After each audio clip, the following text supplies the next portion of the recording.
Apa masih ada waktu untuk tanya jawab? Mungkin 3 orang aja, 20 menit gitu ya. Apa kalau masih ada? Kalau tidak, kita tugaskan dengan lagu. Monggo kalau ada.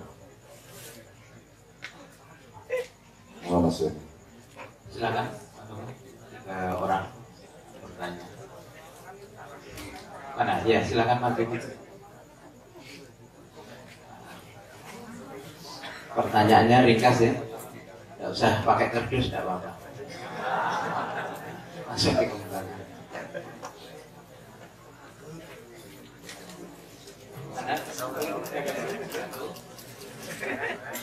Wow, mau kasih mengalami perubahan pandangan. Satu lagi. Oke. Mana? Oh iya, oke ya, cukup ya 3. Ya, pertanyaannya ringkas, sudah mau 3. Bismillahirrahmanirrahim. Saya mau bertanya tentang kalimat dari Al-Quran itu tentang atiullah wa atiur rasul wa ulil amri minkum.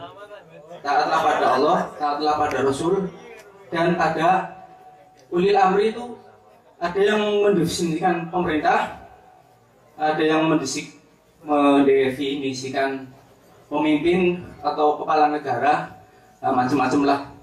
Nah, menurut Ma'iyah itu ulil amri itu apa batasannya?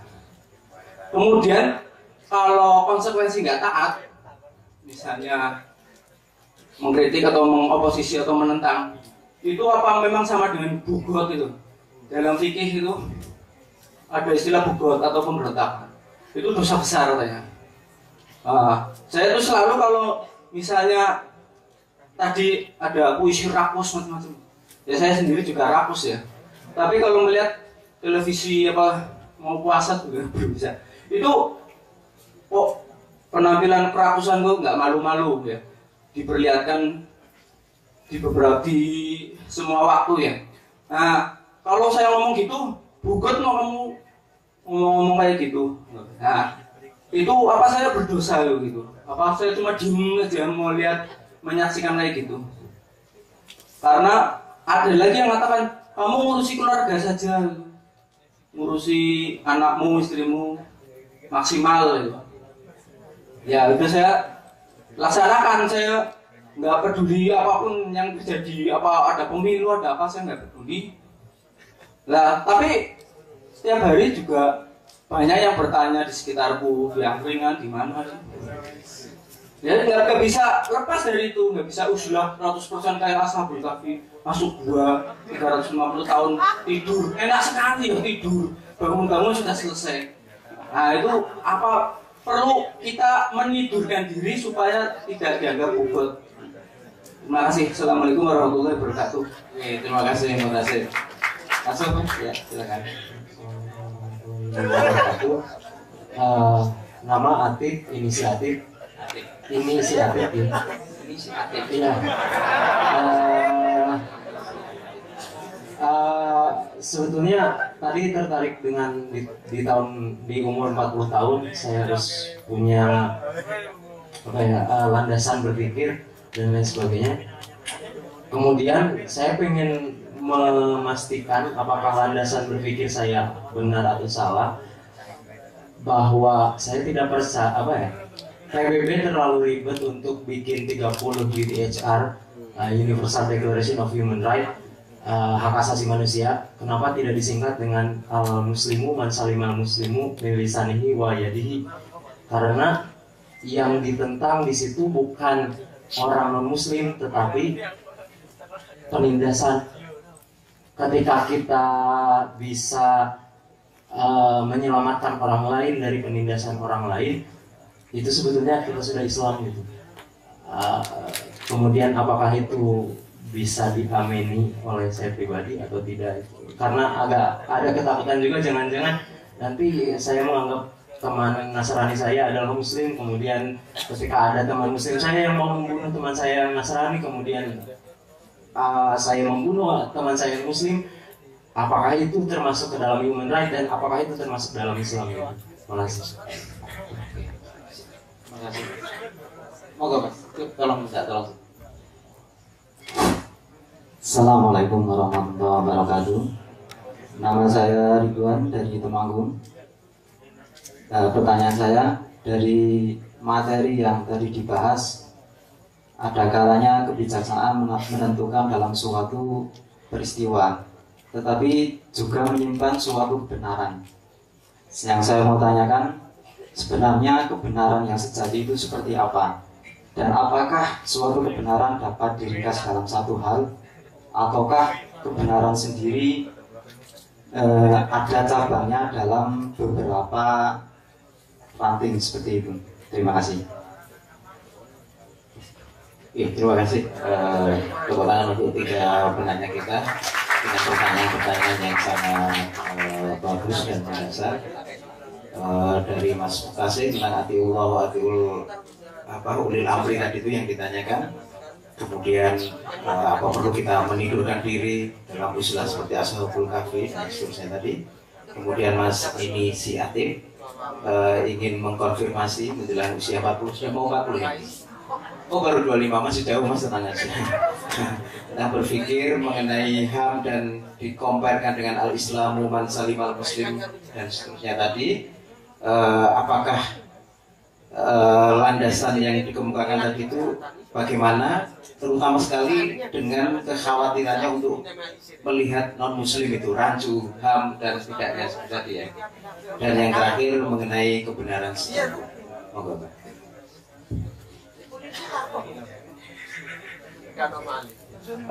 Biar sudah dia melengkapi, saya merespon dulu tentang Pak Mustasir. Saya nggak bisa merespon dengan umum dengan isu langsung. Mungkin saya merespon tentang human right. Itu menjadi salah satu pokok dalam pikiran saya tentang human right, hak manusia. Dan kesimpulan saya adalah itu cara pandang yang selalu timpang. Karena kita selalu ngomong hak, tidak pernah ngomong kewajiban. Tidak ada yang namanya hak tanpa ada kewajiban. Saya ingin menawarkan sudut pandang lain, bahwa hak dan kewajiban adalah hal yang sama.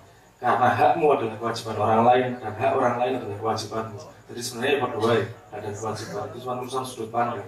Saya ingin menawarkan sebuah konsep di atas yang menurut saya bisa menjawab dari dikotomi hak dan kewajiban.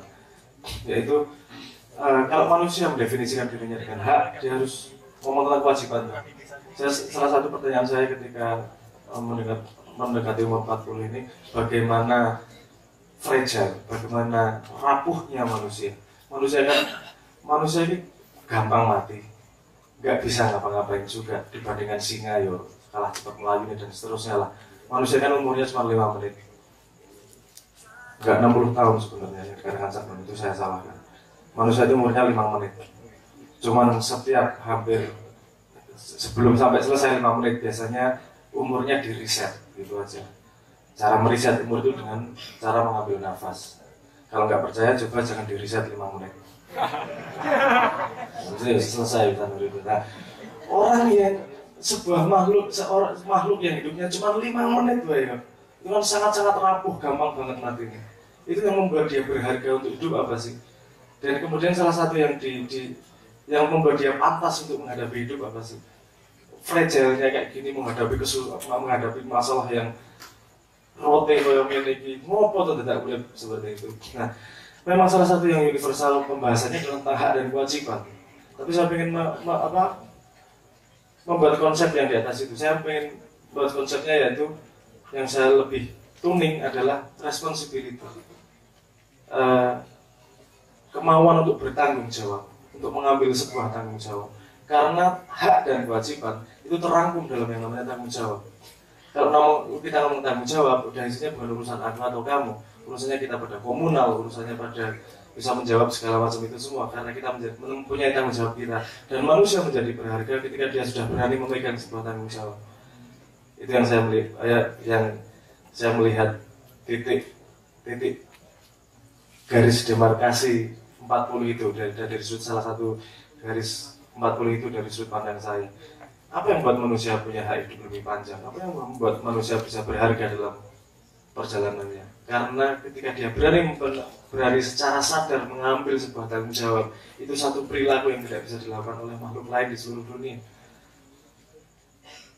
Lainnya ketika dia mengambil tanggung jawab, itu bagian dari natural insting. Dia bertanggung jawab terhadap anaknya, bertanggung jawab terhadap kelompoknya, itu natural instingnya. Tapi manusia bisa memilih tanggung jawabnya. Kalau Anda memilih tanggung jawab untuk membela hak dan kewajiban manusia, ambil itu sebagai modal Anda untuk membuat hidup Anda berarti. Jadi no problem, karena ketika setiap orang mengambil tanggung jawabnya tertentu, kita sebagai komunal semuanya akan bisa tertangani oleh setiap orang. Jadi ya gotong royong bareng-bareng memegang tanggung jawab yang Anda sendiri nyaman memegang tanggung jawabnya. Karena tanpa itu menurut saya manusia mau menghargai dirinya dari mana kalau dia tidak bertanggung jawab terhadap sesuatu, responsibility. Jadi hak dan kewajiban ada dalam bungkus tanggung jawab tersebut. Itu konsep saya. Dan itu pasti akan berkembang terus konsep itu. Tapi intinya itu tadi yang saya katakan, ngomong human rights itu pincang. Karena tidak ada yang namanya hak tanpa dia menjadi kewajiban oleh yang lain. Dan bungkusnya adalah responsibility. Itu mungkin respon saya. Kebenaran itu bisa dikatakan tadi kebenaran sejati itu seperti apa? Oke, nggak saya sejati dulu ya. Baju Anda warnanya apa, Mas? Biru. Itu warnanya apa, Mas? Bener ya? Biru bener. Waktu ya? Beda, yang bener mana, Mas? Kebenaran sejati dari biru itu gimana? Yang itu atau yang itu? Dua-duanya benar berarti nggak satu dong kebenaran. Kalau biru dongker, biru apa gitu ya macam-macam ya. Mas kalau di komputer itu kalau mungkin saya salah 16 bit warna. 16 bit warna itu mengandung 65.534 warna ya. 16.000 lebih. Kosakata kita tentang warna itu berapa? Mbok tambahin dongker, tambahin biru navy, biru daun, apa sebenarnya? Biru mana yang biru daun yang Madura, biru laut, biru langit, segala macam. Nggak sampai nggak kira-kira untuk bisa memaknai semua warna biru itu. Simbol, kata-kata itu kan simbol. Warna itu sendiri kan makna. Ada jarak antara makna dan simbol. Kebenaran sejati itu ada, tapi tidak akan bisa kamu sampaikan dengan simbol. Kebenaran warna aja tidak bisa kamu wakili pakai simbol. Mau kebenaran sesuatu yang segini gede ini kira ya akhirnya karuan. Anda memberitahukan pakai simbol kata-kata agar teman Anda paham rasa manis saja nggak bisa. Dia harus merasakan kebenaran itu. Dan ketika dia merasakan kebenaran itu, cuma bisa ngomong simbolnya manis. Kamu ngomong manis di Cina udah nggak ada artinya sama sekali. Betapa limitasi simbol itu. Jadi ada jarak antara simbol dan keberadaan. Ada nggak sih kebenaran sejati? Menurut saya ada. Tapi itu tidak. Karena kalau dia sejati, dia harus merangkum semua kemungkinan yang ada di jagat ini. Dan kalau dia bisa merangkum segala kemungkinan di jagat ini, dia tidak akan bisa disimbolkan oleh satu kata, satu kalimat, bahkan satu buku pun nggak akan cukup, nggak akan selesai, nggak akan memadai. Oh itu cuma simbol kata-kata. Sehari kalau di Indonesia mungkin untuk kebutuhan sehari-hari kita butuh 6.000 kata udah cukup untuk bisa ngomong, untuk bisa saling berkomunikasi. Tapi untuk menyampaikan truth, untuk menyampaikan kebenaran, kalau pakai kata-kata ada limitasi. Jadi ketidakadaannya bukan pada ketidakadaannya pada kesulitan untuk transmisi, untuk kesulitan untuk mengkomunikasikannya. Ya, paham maksud saya ya? Yo watu ono tapi raiso lewat selang gitu. Memang simbol ini sangat limited dan kita sekarang ini kan sangat dibuai oleh simbol-simbol. Dianggap pokoknya itu benar, makanya simbol ulama mesti benar, ini mesti benar, itu kan simbol semua. Pendidikan itu sekolah simbol, disimplifikasi dengan simbolisme. Ya itu yang membuat kita justru semakin jauh dari kebenaran kalau kita terlalu percaya sama simbol.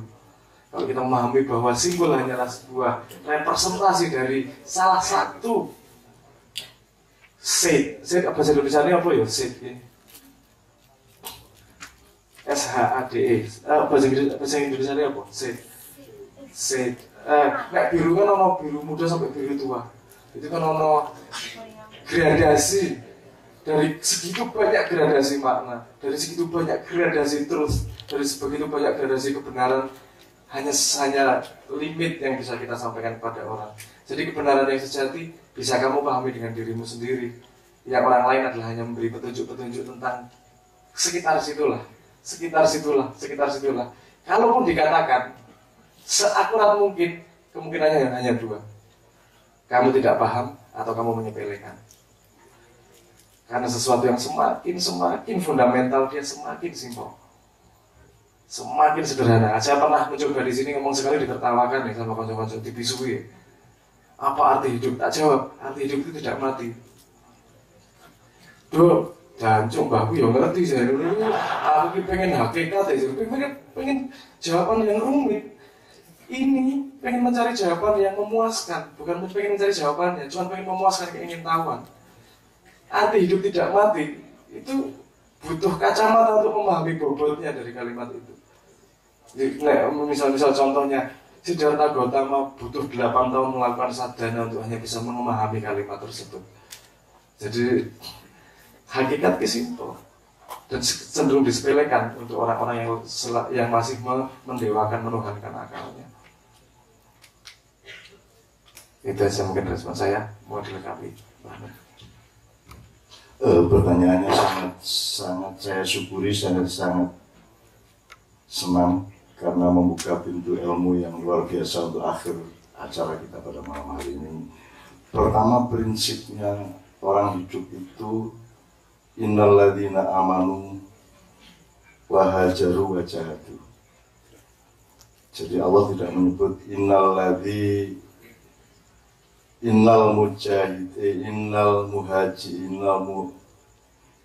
mu'minina wal muhajirina wal mujahidina. Tapi Allah menyebutnya innalladzina amanu wa hajaru wa jahadu. Jadi prinsip dasarnya untuk ketiga pertanyaan tadi semua berlaku. Muslim atau Nasrani atau apapun itu kata benda apa kata kerja, minimum kata sifat. Menurut Anda, Muslim itu kata kerja apa? Kalau pakai penyempitan grammar ya itu kata benda.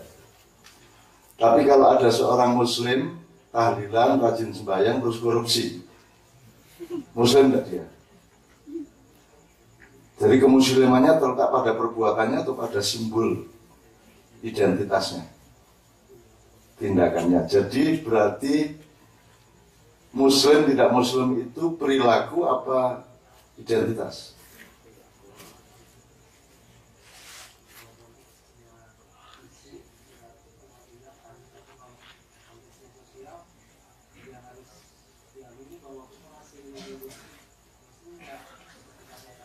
Ya, tapi Anda tahu bahwa Muslim itu dinilai oleh tindakannya.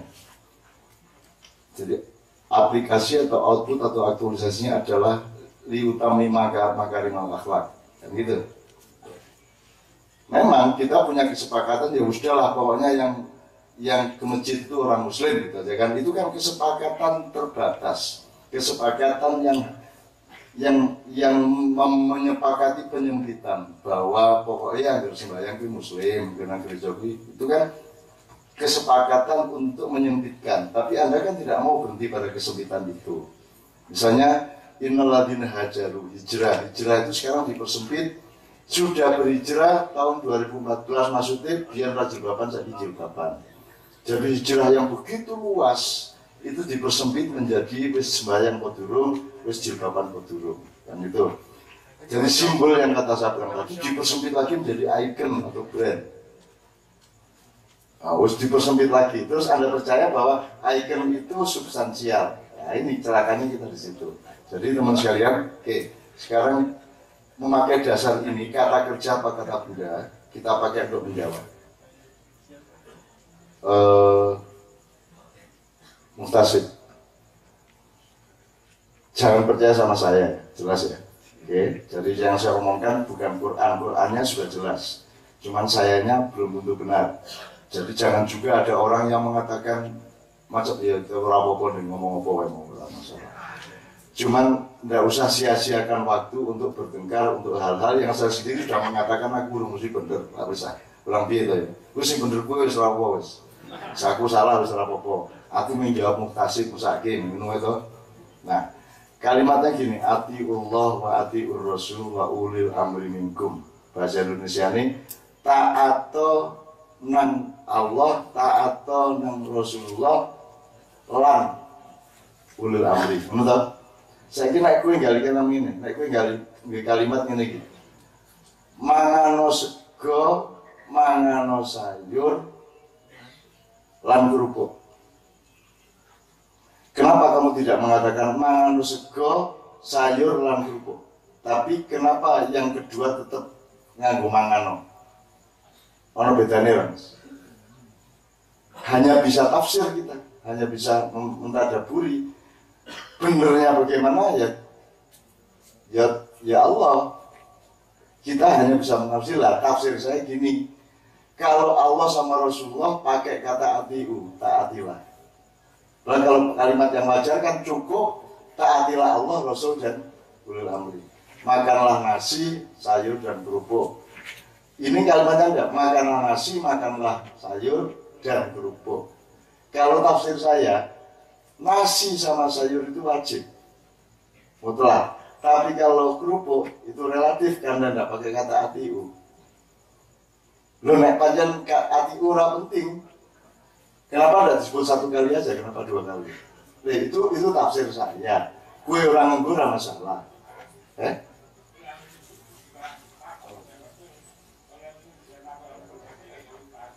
ya makanya Pak Mus. Enggak, saya ingin menjelaskan kalimatnya itu psikologinya begitu. Kalau kalimat yang wajar kan cukup satu kali atiullah wal rasul wa ulil amri minkum. Cuman ini kan enggak diulang atiullah wa atiur rasul wa ulil amri minkum, yang enggak pakai atiu itu ulil amri. Saya menafsirkannya kalau Allah dan Rasulullah mutlak harus ditaati, kalau ulil amri delok-delok sih. Nek kowe apa berhadapan dengan relativitas bahwa selain Allah dan Rasulullah itu bisa mungkin tidak ditaati karena syaratnya harus segaris sama Allah dan Rasulullah. Kamu harus kembali ke ayat kullukum ra'in wa kullu ra'in mas'ulun an ra'iyatihi. Setiap orang itu pemimpin atas dirinya sendiri dan dia nanti tanggung jawabnya juga sendiri kepada Allah. Orang melu-melu pemerintah itu reso nulung kowe ya reso mukum kowe bareng. Makanya kullukum ra'in, jadi kalian harus menjadi orang yang berdaulat atas dirimu sendiri dan kamu bertanggung jawab atas kedaulatanmu itu di depan Allah. Kan gampang, benar simpel, masalahnya jelas. Gitu loh.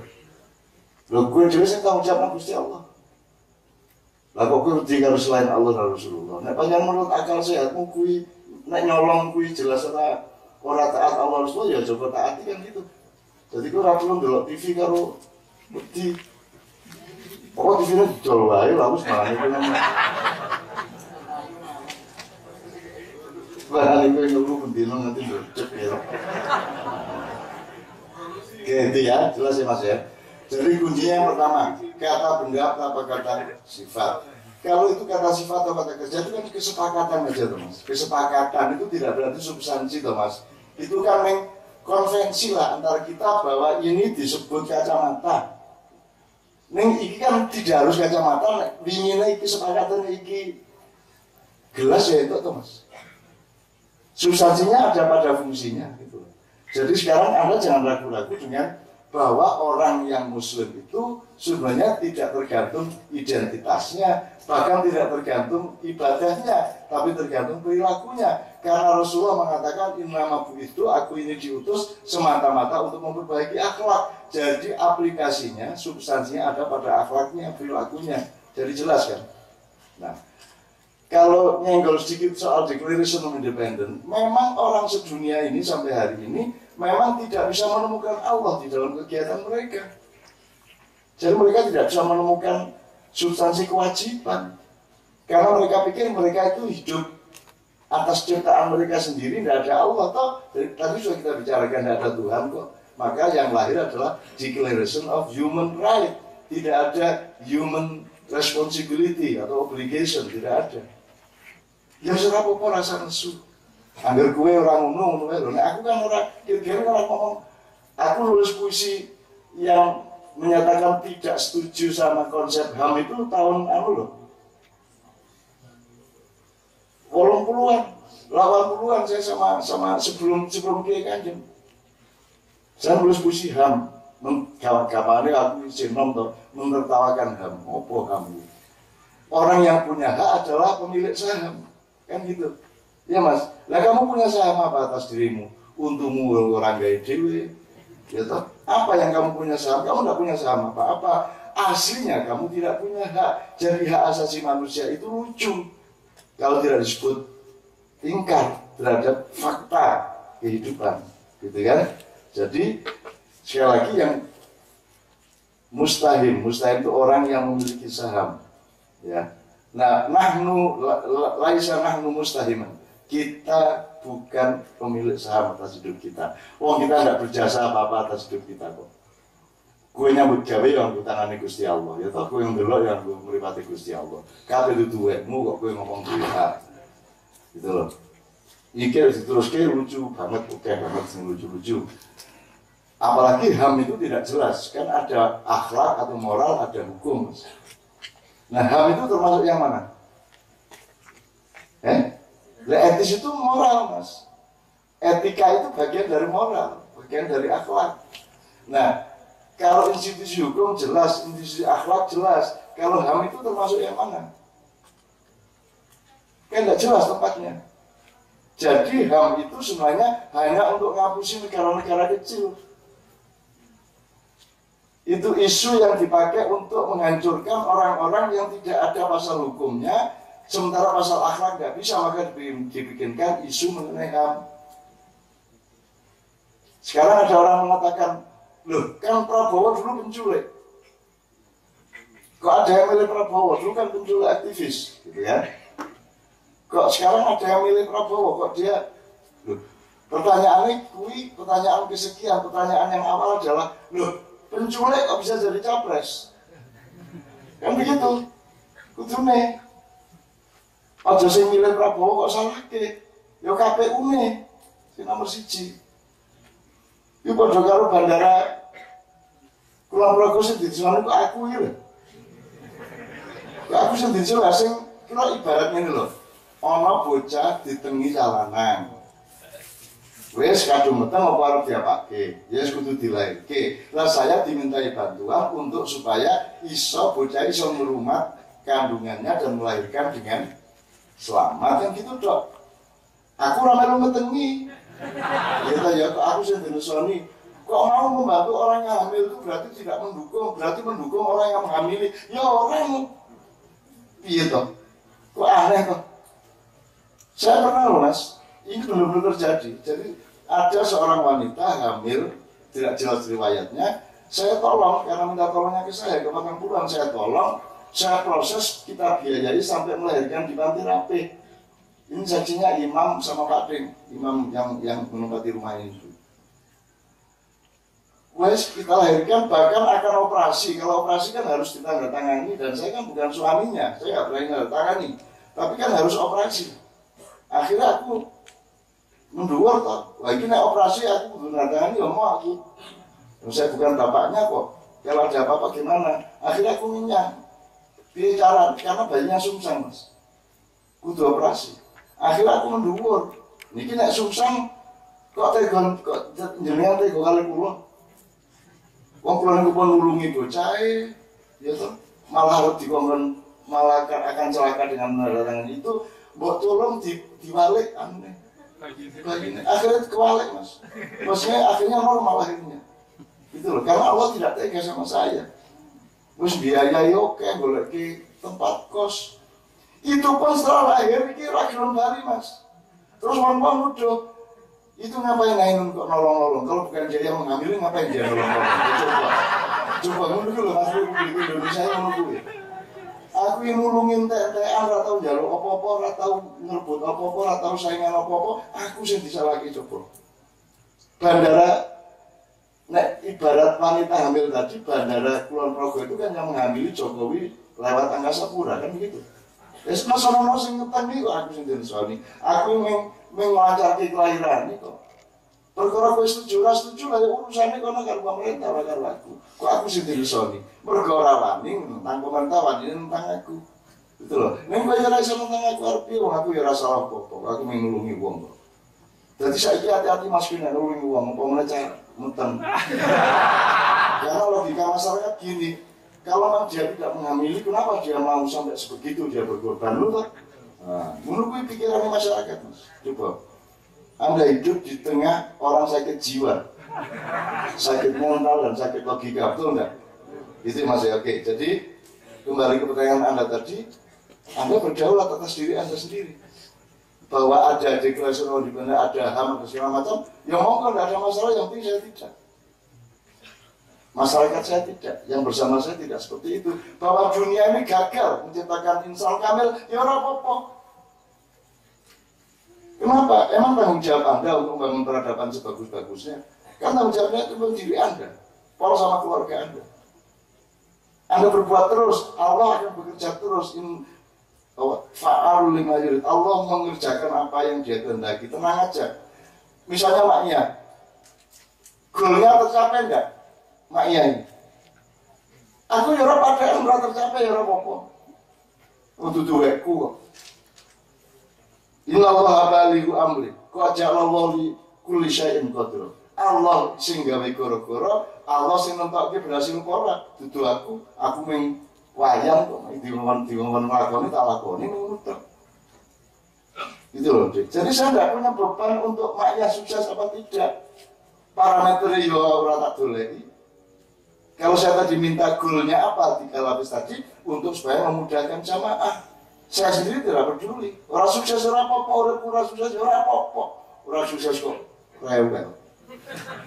Yang penting aku selamat kalau Gusti Allah. Perkara ning dunya iki kondang ora, berhasil ora masalah. Duwe ora masalah. Ora masalah. Gitu loh. Saya tidak punya beban sama sekali soal itu. Orang berhasil, makanya bubar hari ini, bubar lah. Kalian semua tidak ada yang dengan saya, menjauhlah dari saya semua. Sandunya.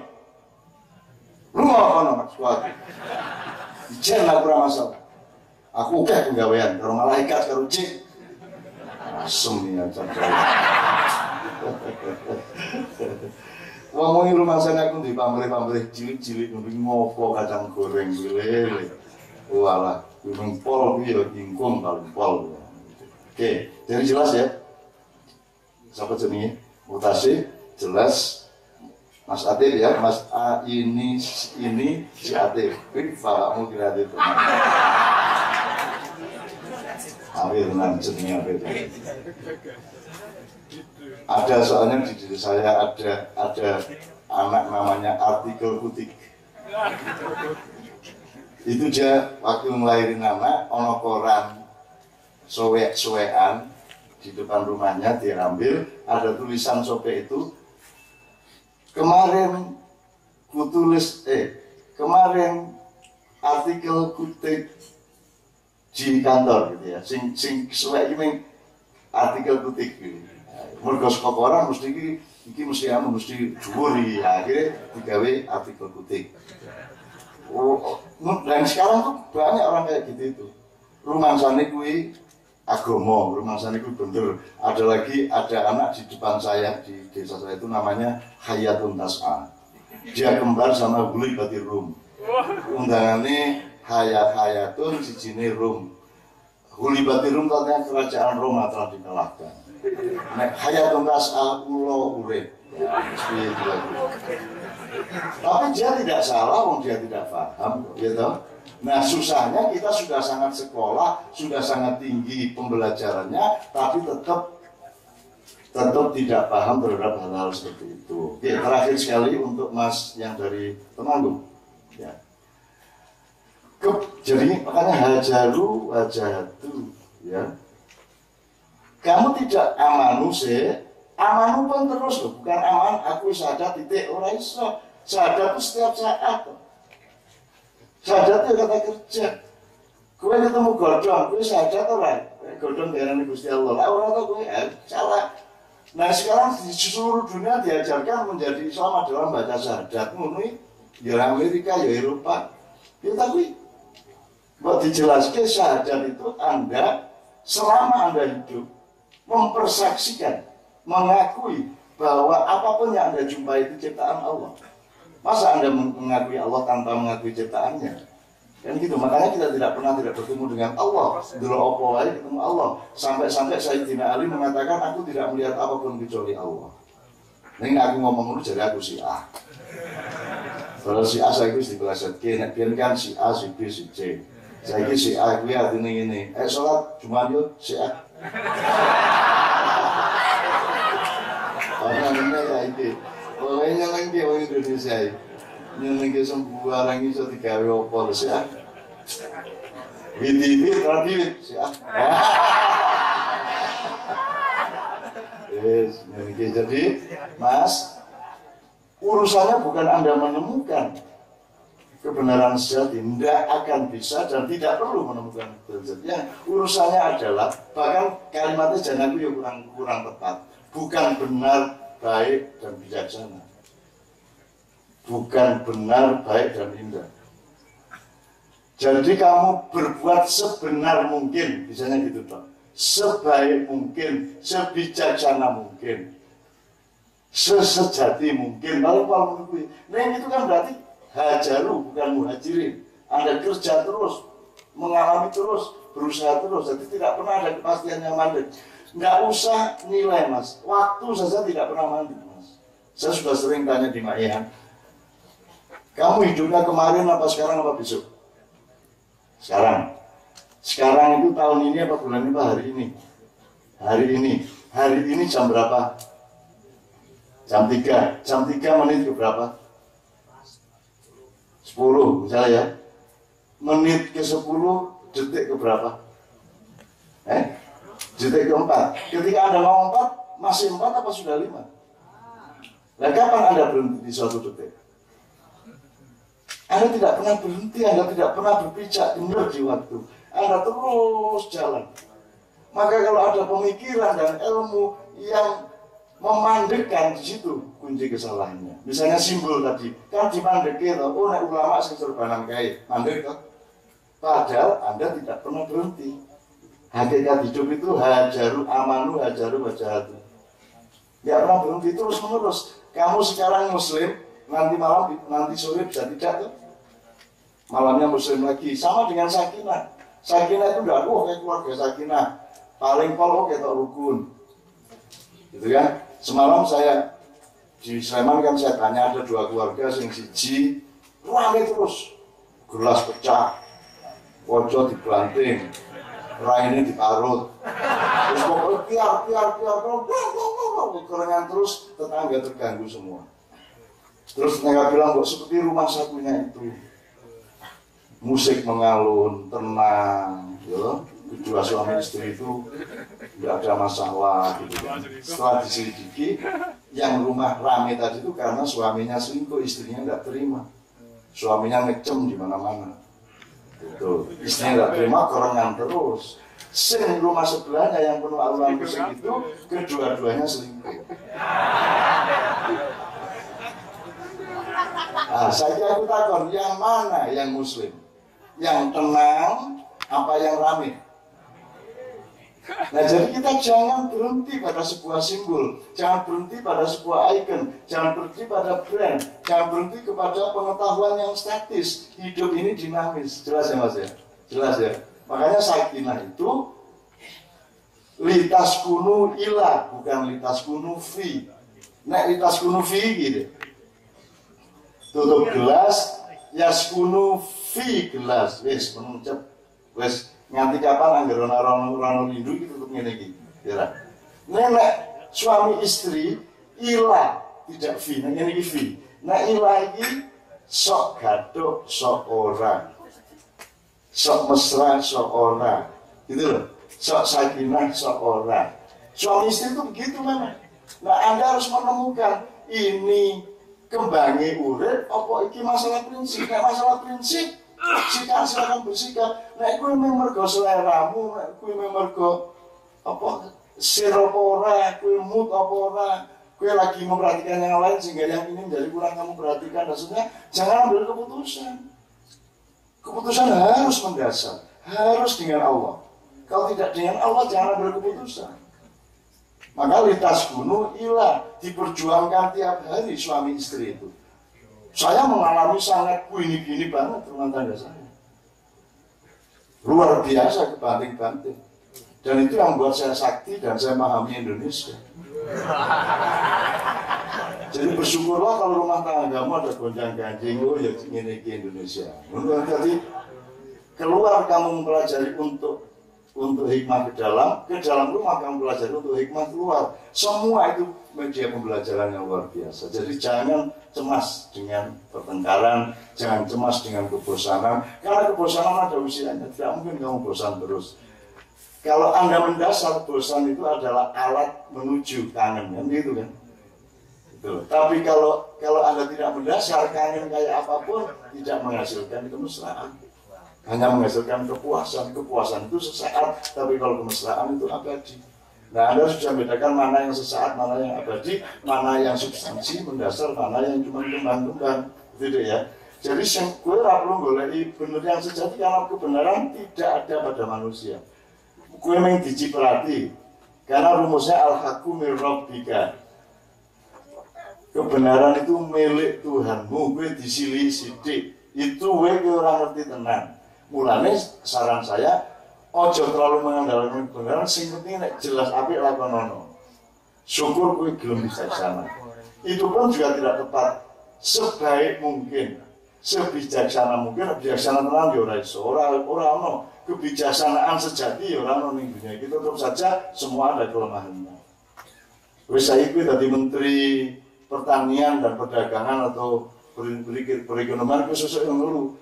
Iki apike beras mundak apa ora ya? Nek berase mundak wong kutha nesu Kang Sumene. Nek berase mudhun petanine nesu. Kuwi wis dilema, jadi tidak pernah ada kebijaksanaan sejati. Makanya di pemerintah Indonesia tidak ada kata kebijaksanaan, yang ada kebijakan. Terus pokoknya dinyang sidik lah kan, ya kita ya bijak nih orang nanti bijaksana nih bijak dok nih orang sana, gitu. Kebijakan, itu ya aneh di polisi dari kebijakan kita. Di bahasa Indonesia itu banyak sekali distorsi, reduksi dan kompromi atau penyempitan yang disengaja.